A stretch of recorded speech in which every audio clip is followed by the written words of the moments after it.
Yo, what up, nyakos? It's your buddy Philko here reporting live for your mama's house, doing my thing as I usually do. And I remember on this channel, you guys also like to hear about me talk about Russia, Ukraine, girls in both countries, racism, and all that stuff. So I'm gonna get back to it. Don't worry, I'm still getting in the groove.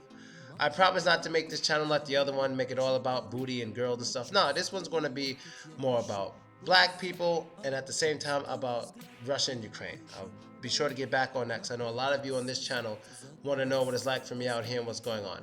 Well, in this video, I want to talk a little bit about the Russian view of Ukrainians. Ever since this whole Donbas thing about 2 years ago, Russian soldiers are in Ukraine, and I've even met some Russian soldiers who were deployed to Ukraine recently. I met two last weekend. Two on one night, just different bars, and they were both nice guys. They were both soldiers. They just came back. They're happy to be back, and all that kind of crap and whatever. So that's good. It's good. Whenever I respect any soldier who very much. So I always buy them a drink, regardless of what country they're fighting for. Because when you're a soldier, that shit is the hardest job in the world. If you're on the front lines, even behind the front lines, it's the hardest job in the world, being a soldier. You know what I mean? It's not like a video game. A lot of niggas think they could go to war because they play video games and they fight and shit. But when you're playing a game that once you die, you restart. When you're in war, there's no restart. If someone sticks it from behind or you get sniped in the head, it's over. Everything's over. So it's the hardest job in the world. But anyway, this bag here, I got it this morning when I went shopping at the store here in Novosibirsk, Russia, because I'm in Russia now, for those of you who don't know. And I saw this bag. Now, my translation is not the best, but I'll give you the general idea. It says, buy this bag, you'll be helping, or you are helping, like, runaways from Ukraine, or refugees from Ukraine. So, yeah, this is basically saying you buy the bag, you're helping refugees from Ukraine. And something a lot of Americans don't know, a lot of people from the West don't know, that during the whole, and probably still now, when it was at its peak, the Russia-Ukraine conflict, which was on the Ukrainian side of things, on the Ukrainian side of the border, that a lot of Ukrainians were running to Russia. So I don't know if a lot of people knew that. And this bag is not only saying that, yeah, they're coming here, but not only that, it's that they're helping them. And there's no immigration issues like you have like in Europe, because Russian Ukrainian people, they see each other as brothers. I know you guys probably don't know that. Russians see Ukrainians as brothers more than most Ukrainians see Russians as brothers. So the average Russian person will be much quicker to say Ukrainians are our brothers, even though they may act stupid sometimes, but they're our brothers. Ukrainians aren't so quick to say the same thing, on average. That's what I've experienced living in Ukraine and living in Russia.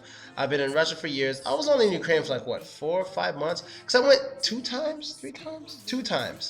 First time was like 3 weeks, second time was like 4 or 5 months. It was a decent amount of time. And I had to leave because I didn't understand my visa properly. It was 90 days within 180 days. And I thought it was like I thought I'd be able to stay 6 months at a time. If it weren't for that, I'd probably still be in Ukraine right now. But, you can go there without a visa as American, but there are restrictions on it. In Russia, I have a visa, and it lasts until next year, 2017, so I still have time and shit. And if I want to upgrade my visa, I don't even have to go back to America to do it. I can go to Ukraine and do it. I can go to Kazakhstan and do it. I don't have to do it in America, but I do want to go back to America at that time because everything ends for me there.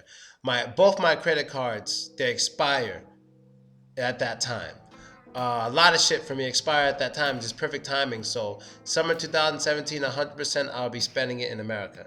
I want it to be New York City, but things get expensive shit out there, so I'll get to that in another video. So yeah, this video goes to show that the most people's sentiment towards Ukraine isn't a negative thing in Russia. It's not like we hate them because we're fighting whatever, we hate them, we want to destroy them. It's not it. They're really trying to help the Ukrainian people because they kind of realize it's just politics. All of it's politics, and I think most people are smart enough in this situation to see that, hey, we're brothers, we're having a little disagreement, but we have to take care of each other at the same time. And that's why they're selling these bags. You'll be helping refugees from Ukraine. That's really all I got to say about it, and I'll make some videos about the city I'm in soon for those of you curious to know what this city's like. But right now it's cold, and like there's a flu epidemic right now in Russia, some new type of flu, so I'm keeping my black ass inside the house as much as possible. So I'll let you guys know what's going on in another video. But yeah, do Russians hate Ukrainians? Not really. And I'm out, Nicholas. Later.